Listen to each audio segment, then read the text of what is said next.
Today we've got some new Uma content. We're gonna be checking out Pyrex' video. Please remember this Umamusume. If you enjoyed this video, click the like button. Leave a comment letting me know what you thought. Make sure you go and watch Pyrex' actual video and subscribe to the channel for more reactions. And I love Umamusume. It's so unfortunate that I can't post my reactions to the show here on the channel because of copyright issues, but I do love the show. I'll continue playing it. I'll continue watching videos because I love the series and I love these horses and I love this stuff. So let's check it out.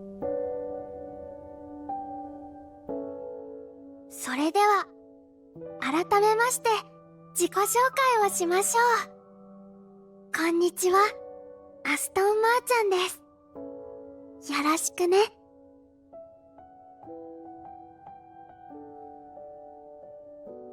In Umamusume, the drive is always present to obtain an ever-growing pool of Umas to race. What the hell? Even if a player is unable to I had never obtain seen a this specific character.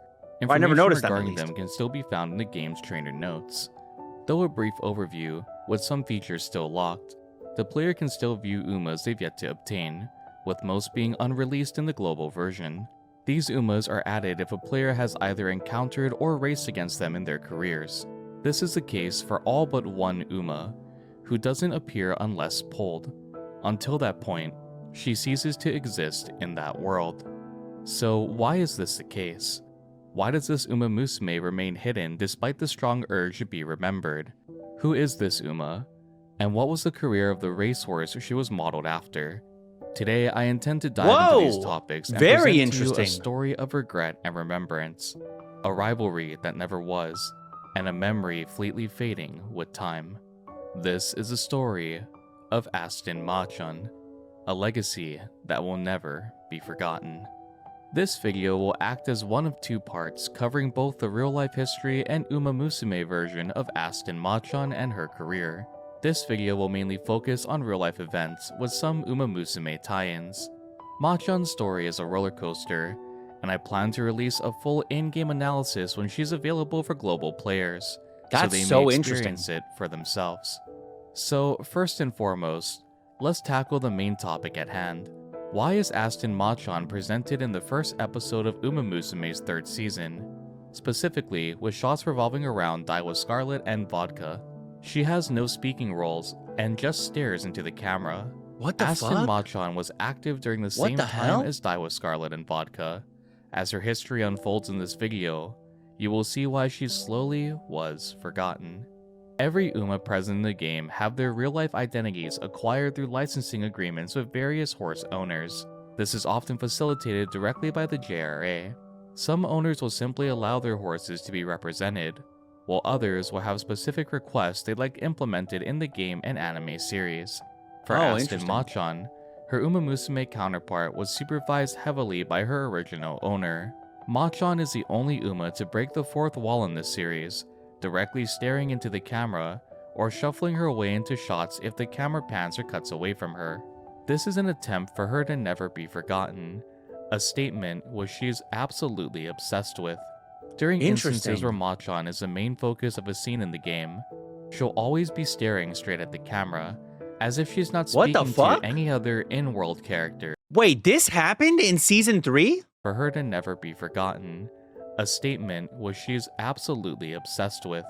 During instances where Machan is the main focus of a scene in the game, she'll always be staring I do not remember this shit at all. Straight at the camera, as if she's not speaking to any other in-world characters, but instead to you as the player, directly I talked about her during reactions too, did I? Requesting you to remember her and not be forgotten. Aston Machan was a mare born on March 5th, 2004 a mare? At the Shadai farm in Hokkaido. Okay. Her sire was Admire Kozin, and her dam Rustling Copes. Kozin was a two-time G1 winner both at the Asahi High Futurity Stakes and the Yasuda Kinen. Aston Machan would be among the first crop of Admire Kozin. From birth, the farm personnel had evaluated Machan as a horse of great potential.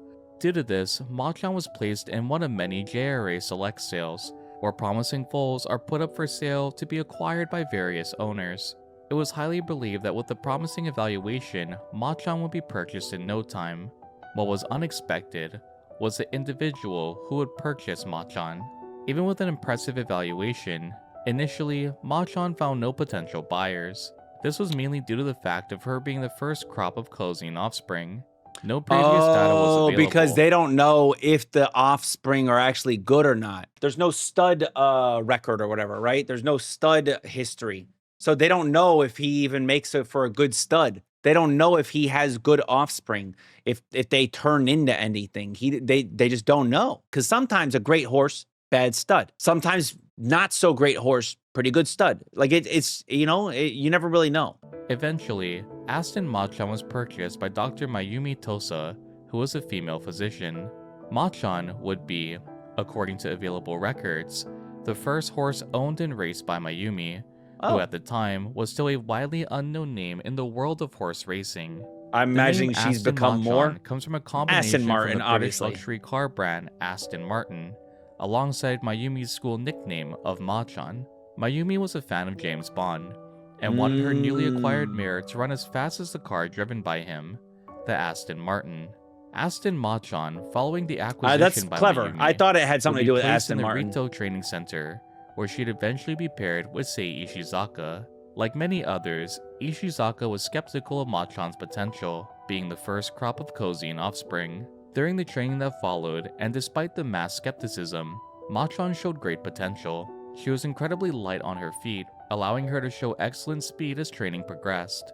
Machan was also a fast learner, being among the most advanced group in terms of progress leading to her 2-year-old year. Just like her name, both Mayumi and Ishizaka believed that Machan could perform well even in state-graded races. On July 22, 2006, Aston Machan entered the Kokura racecourse for her debut. Though Machan showed promising speed during training, it was still unclear what racing aptitude suited her best. For this race, Machan would also be ridden by the renowned jockey Yutaka Take. Whoa, Machan really? would be Yutaka second Take, wow. favorite, even with Take as her jockey and her impressive speed. The favorite was Charmant Rennie, jockeyed by Ryuji Wada. Though second favorite, the odds difference was minimal between the two racers. Oh, okay. Take decided to use this as an opportunity to teach Machan how to race, easing her into the scene rather than forcing her to go all out. A racehorse can show promising talent, but having an exceptional jockey can only elevate that performance. Okay. Over the course of the race, Take kept steady pace of Machan, and on the final homestretch, a fierce battle erupted between the two favorites. Machan would ultimately lose this race to Rennie, and a new discovery would be unveiled about Machan as well. At the final homestretch, Machan, as Take recounts, seemed startled and began losing focus, drifting outward as the race progressed. Oh no. This caused Machan to be overtaken. She struggled with concentration, and this was something that her trainer took note of, aiming to help her overcome this hurdle alongside her. Oh wait, maybe Even not though that she bad. placed second, it was clear that Machan could perform well in short distance races. Due to this, the following 3 races Machan would participate in would range from 1200 to 1400 meters, and the results only act to solidify her strength in short distance racing. In her second race, the 2-year-old maiden, Machan would hang in second place and alongside Wada, overtake the leading position, securing a victory by a half length. Dang. At the new size stakes, Machan's third race, something extraordinary quickly unfolded. Samejima, a relatively new jockey, kept Machan in second place, pacing her until the final homestretch. This strategy was the same Samejima had used with another horse of Ishizaka's stable, Paradise Bird. As they approached the final 200 meters, Machan challenged a first place position, and before long, overtook the lead, securing a confident victory. Nice! To the audience, Machan was strong. She blitzed past the leading position, but she didn't look like she was anywhere near her limit. Machan's fourth race, the Fantasy Stakes, would once more pair her with Take. This race was Machan's longest distance in her career, being 1400 meters. Now, before you go commenting that the change in aptitude is minor, it plays a great impact specifically on horses adept to shorter aptitudes. Because then they're Unlike not used to sprint that races, additional... which Machan had been participating in, a horse cannot simply run at full speed from start to finish without issue. Mile distances and greater act to test a horse's cardiovascular endurance and energy conservation. For horses with limited stamina, burst acceleration, or haste to run away, mile races and beyond are simply out of reach. The media, who had praised Machan for her speed, Oh. were now divided with her participation in the fantasy stakes. As the race began, it was visibly clear that Take was trying to keep Machan calm, forcing her to retain a I don't know which steady one it pace. is. Had Take not attempted Oh, to number control 12. Machan, Fuck. she would have surged to the front. I didn't see as which she'd one's done 12. Had Take was trying to in the fantasy stakes. As the race began, it was visibly clear that Take was trying to keep Machan Oh, okay, right calm, there. Okay, forcing okay, I her see. to retain a steady pace. White with the red Had arms. Take not attempted to control Machan, she would have surged to the front as she'd done many times before. Even a well-seasoned jockey like Take struggled to keep Machan restrained until they reached the final homestretch. As they approached the final straight, Take allowed Machan to run freely, and she did not disappoint, boasting a Damn, display nice. of explosive acceleration. Damn. Machan easily broke away from the rest of the pack She and won the fantasy moving. stakes by 5 lengths over the second place recipient, Excuse. This wasn't only a staggering victory, but also a record-setting time of 1 minute 20.3 seconds. Nice. This victory not only relieved Take, but also Aston Machan's trainer and owner. Wow. This 200-meter a lot difference more didn't faith cause would Machan a devastating loss, you know what but I mean? instead provided a glimpse into a bright future to come in her career. Please In don't the tell me an game injury's coming. following Please don't this let an race, injury come. Please don't Aston let an Machan injury will ask the come. player, "Did your heart race?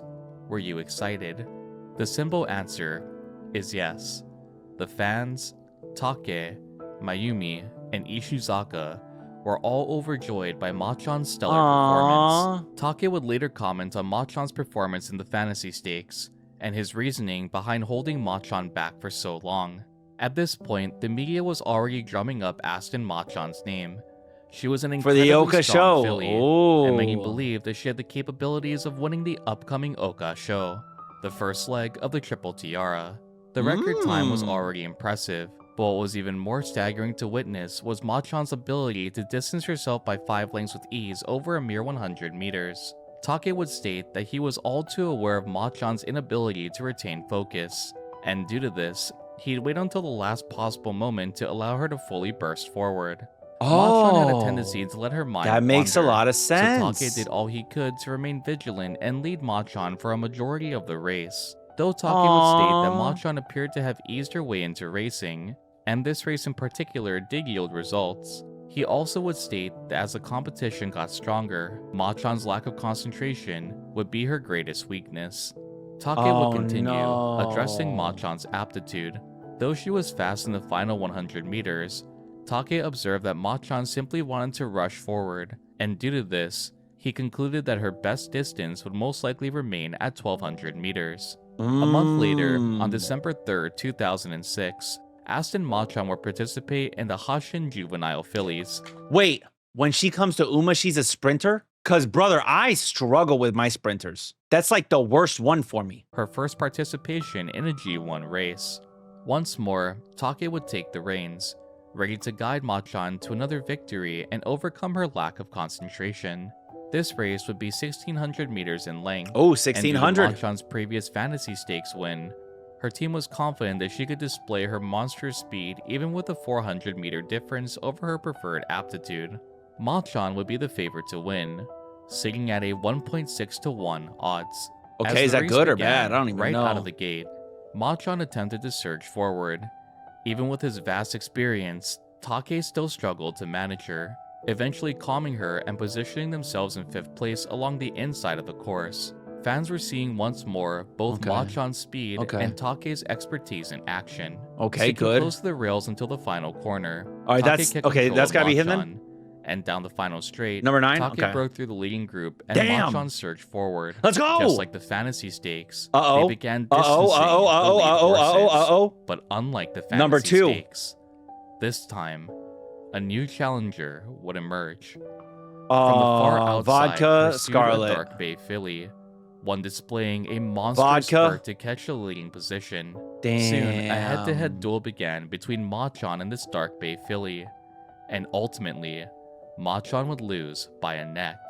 The horse who challenged Machan's incredible speed and proved victorious was named Vodka. Vodka, though at the time still widely unknown, was a racehorse capable of strong performances, utilizing longer strides inherited from her sire, Tiny No Gimlet, She showed a clear display of potential, defeating Machon God in this race. damn, bro. Vodka wasn't the favorite, but sat fourth to win this race. Damn. Vodka also had recently entered the racing scene, only debuting a month before racing off against Machon. Only This a race month would be the earlier beginning of debut? a dominant presence in the racing world by Vodka, one that would redefine her generation and leave a lasting impact on the world of horse racing. Vodka was strong, but her jockey, Hirofumi Shi, was also a well-seasoned jockey in his own regard. She had ridden Agnes Digital in the 2001 Autumn Tenno show, ending the legendary reign of the Overlord, TM Opera O. Reflecting on this defeat, the normally calm and collected Take would comment, "The opponent was just too strong." No. She's strong. No. Aston Machon's training assistant, Kazuya Ueda, also would state, "She, Machon, was born in the wrong era." No. Though harsh, these words sadly would hold true. Aston Machon being born not only in the same era as Vodka, but also Daiwa Scarlet, two names that you're familiar with, so it's quite ironic how the name Aston Machon remained foreign until you watch this video. It's a perfect example of Ueda's comment. Aston Machon was neither weak nor incapable. In fact, she was far from it. Although she was strong, the juvenile fillies race proved that there were opponents far stronger, ones who would lead on to define their era.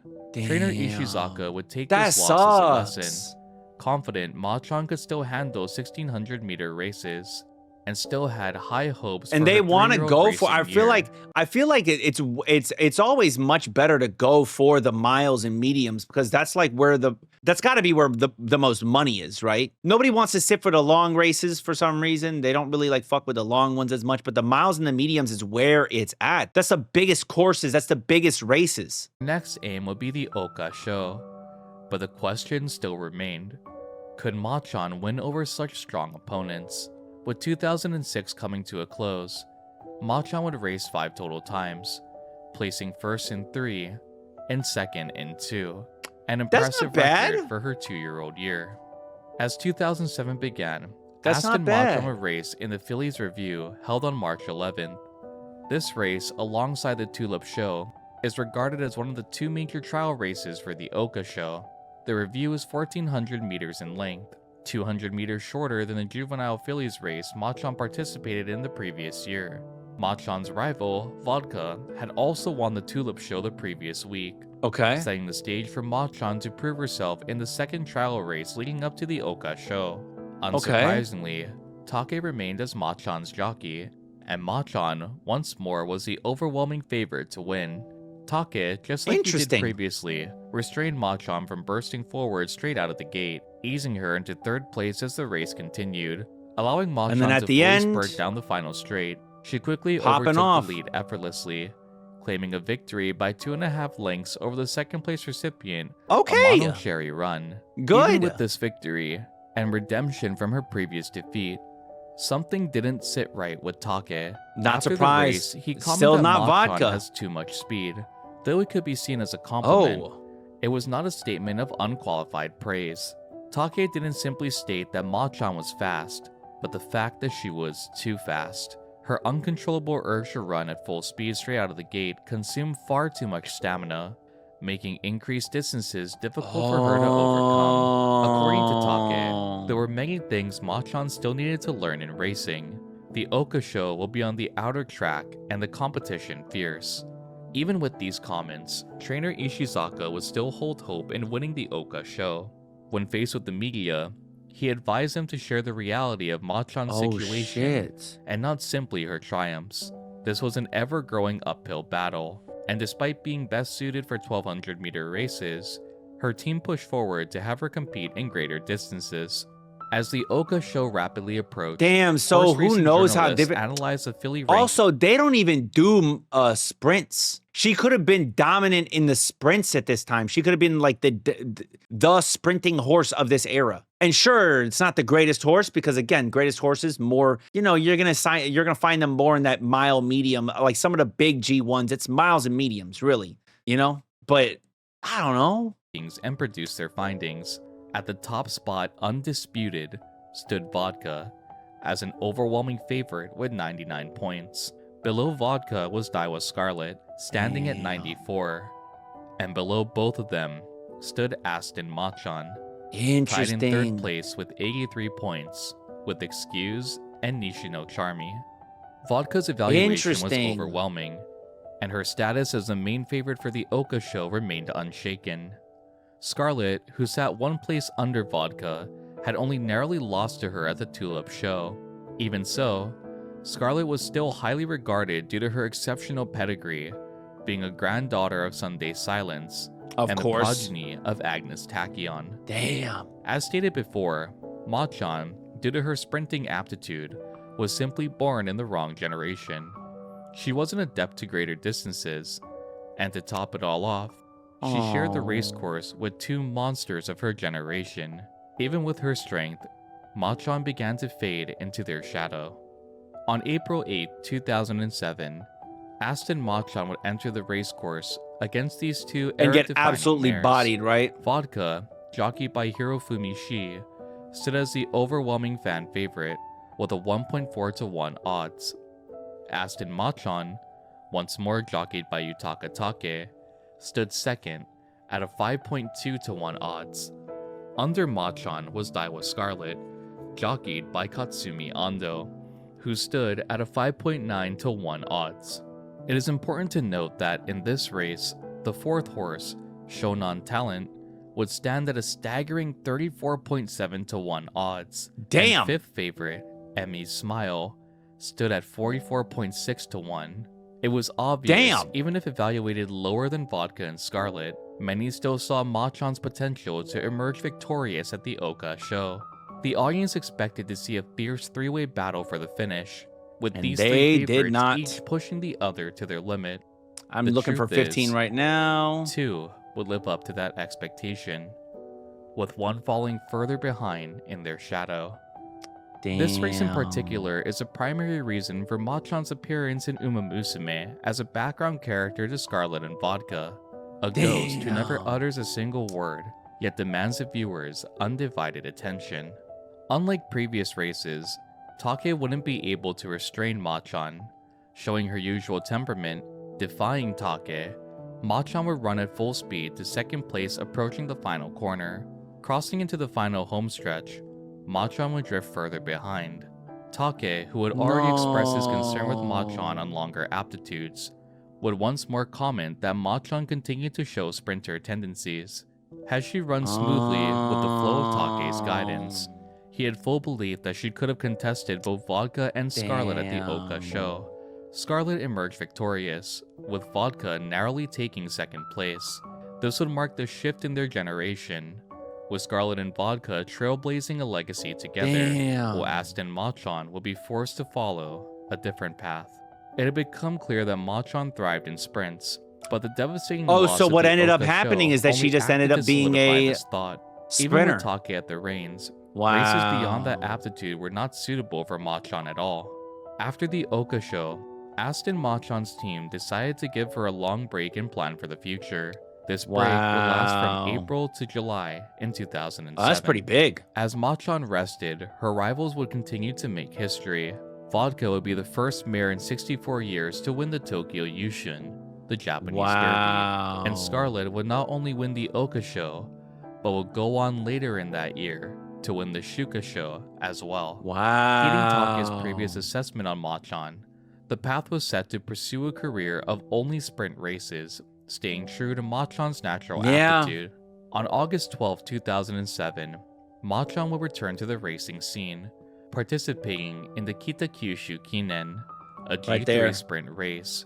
Her jockey this time was Yasunari Iwata, who had previously won his first graded race with Believe. Machan was the overwhelming favorite, is the one I at a thought. 1.8 to 1 odds. As the race Don't tell me began, she lost this Machan too. showed great promise, displaying to the audience the difference between her behavior in this race to her longer distance ones. She displayed her natural speed, and while other experienced sprinters struggled to push forward, Machan would continue her confident pace. As they hit the final home stretch, Machan would fall behind, with 5 racers in total surpassing her. This ultimately resulted in Machan placing 6th. and left many questions for her team to No. tackle. This stage should have been ideal for her, so why did she falter? Was this not her preferred aptitude? Was the team's guidance wrong? A dominating display in her 2-year-old year left one answer: the fact that she had matured early, and now her performance began to plateau. Lingering concerns also existed really? of overcorrection.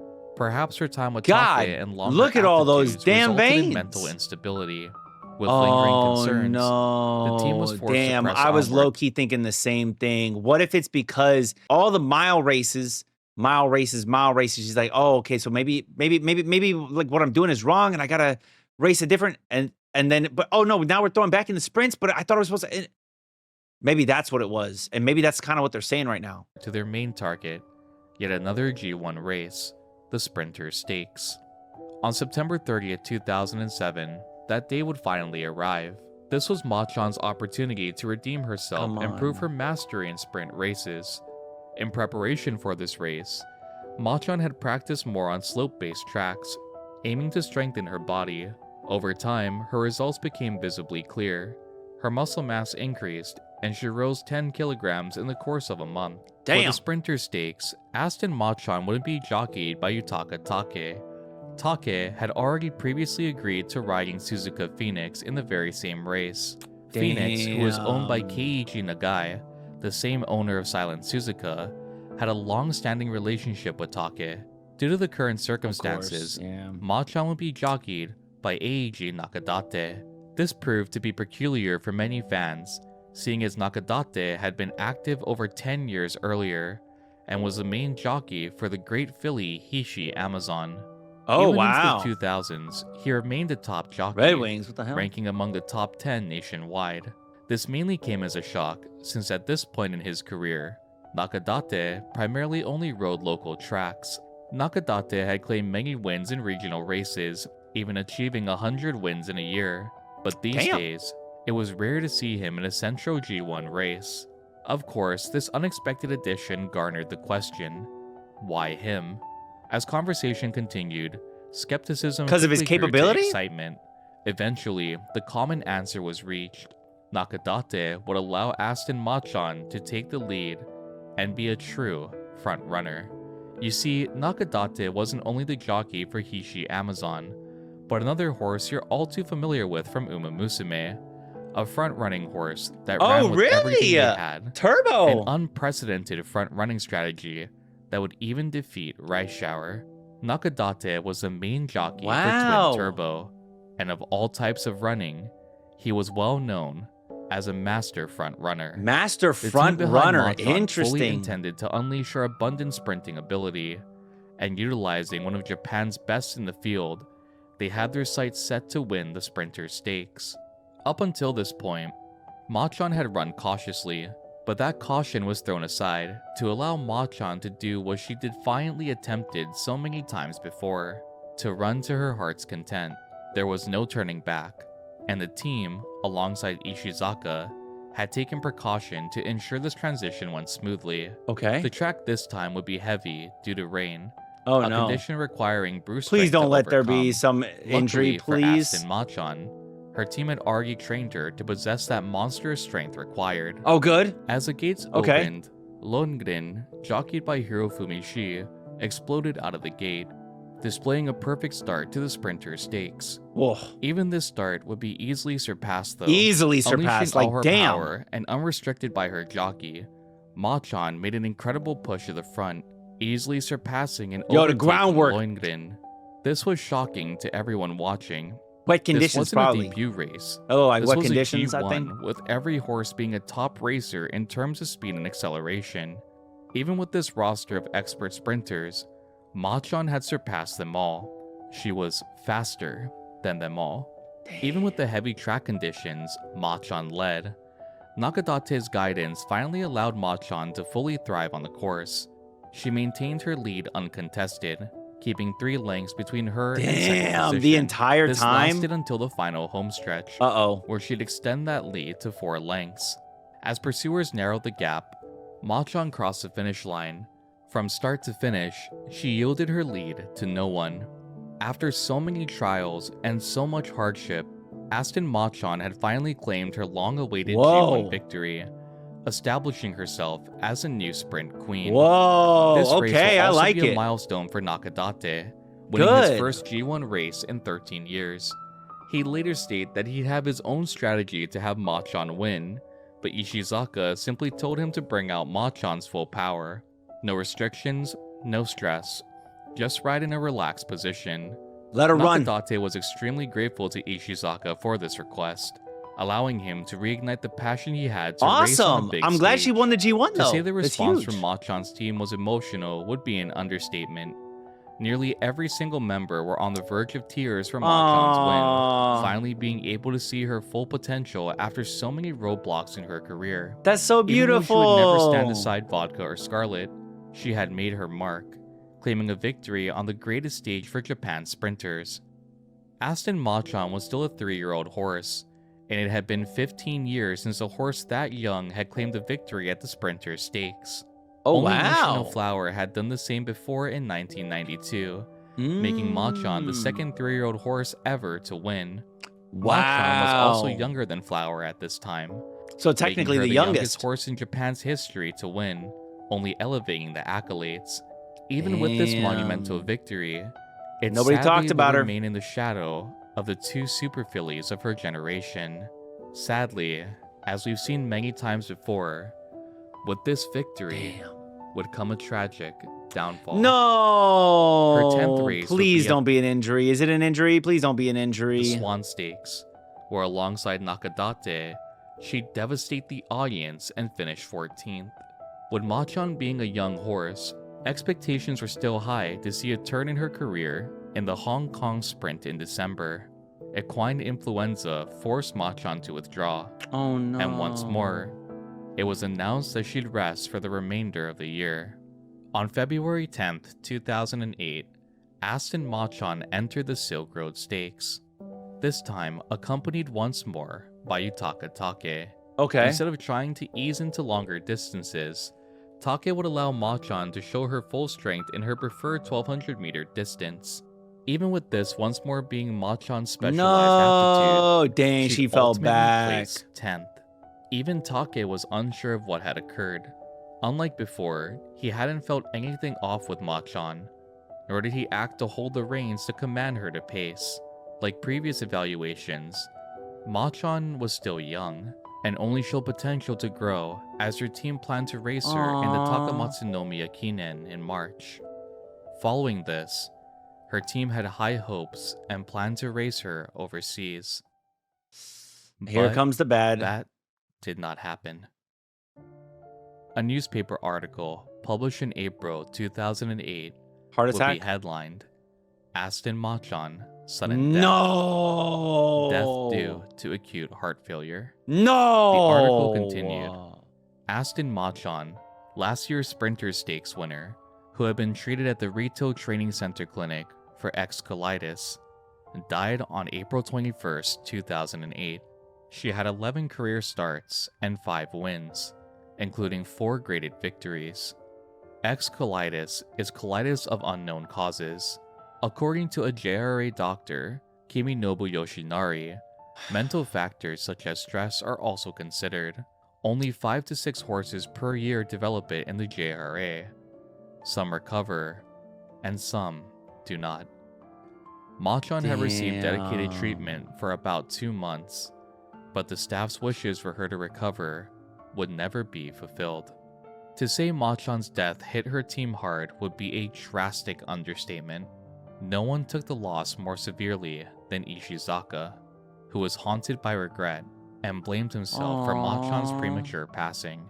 Her instability, though often seen as overexcitement, was a sign that Ishizaka truly feels he ignored. Though this video has shown clear care for Aston Machon, Ishizaka truly felt he could have done more to care for her, to properly address her mental instability. Reporter Daiki Matsunami will later publish just how much Machon's declining health impacted Ishizaka to inform Matsunami of Machon's condition. At the time, he was with trainer Ishizaka, who heard each word relayed about Machon's declining health. Matsunami described his expression as solemn, Ishizaka truly loved Aston Machan, and even with the struggle getting her suited to certain aptitudes, he always tried his best to make sure everything ran smoothly. That sucks. Matsunami would continue, contrasting this moment of sadness when Ishizaka relayed their plan to have Machan race in the sprinter stakes. Matsunami gleefully recalled Ishizaka's grin when he announced Nakadate's addition to the team. Some judged Ishizaka's choice with Machan's career, but ultimately, Matsunami stood behind his belief that Ishizaka was the best choice. This experience of grief would later influence the training of one of the strongest fillies Ishizaka would work with, Gentle Donna. Learning from the grief and regret of Aston Machan, he'd aimed to look after Gentle Donna more intensely, ensuring such carelessness wasn't allowed to happen again. Aston Machan, despite being born in a strong generation, one defined by Sunday Silence blood, would blaze her own path. She was described as a charming filly, and through her journey of hardship, had gained an idol-like popularity. As the years progressed though, she began to fade to a distant memory, behind the shadow of Scarlet and Vodka. This would be the reason Machan aims to never be forgotten in the world of Umamusume, the reason she's behind the shadow of Vodka and Scarlet, and why she appears so often looking directly into the camera. She wants you to remember her. The only way her legacy can continue is if she's never forgotten. A silent but desperate plea, masked behind a gleaming smile, and eyes longing for the adoration she received. Bro, when she comes to the game, I'm pulling for her to be my sprinter. I don't care. During her time racing. This was the story of Aston Machan, a filly who paved her own legacy, and against Japan's strongest, still left a mark on the racing world. Personified in Umamusume by a soft-spoken Uma with a deep compassion for her fans, and a yearning to never be forgotten. Did you enjoy this video? And what I did enjoy this video. Thank you so much, Pyrex, for teaching me about Aston Machan, and I cannot wait for her to one day come over to the game, so that way she can be one of my sprinters, because honestly my sprinters suck ass. So it would be nice to have one that I actually have a real attachment to. Like I do. I feel like I have an attachment to this horse now after hearing this. Like, this is sad. That's a sad story, dude. Gone way too soon. You know, basically got sick and then died. Heart failure. Like, what? And it's so sad that, you know, the fact that she ends up in this era that is such a tough era to be in. I think she probably could have done well in other eras. They hadn't pushed her so hard to be a mile runner, you know? Maybe she could have been a good, like an even better sprinter. I think obviously she proved that she was a good sprinter. She fucking dominated the sprinter stake. So that's huge, but yeah. What do you guys think about this one? Let me know down in the comments. How did it make you feel? I'd love to hear. If you enjoyed this video, click the like button. And again, leave a comment, subscribe to the channel. Until next time, make sure you all keep it fresh. Peace.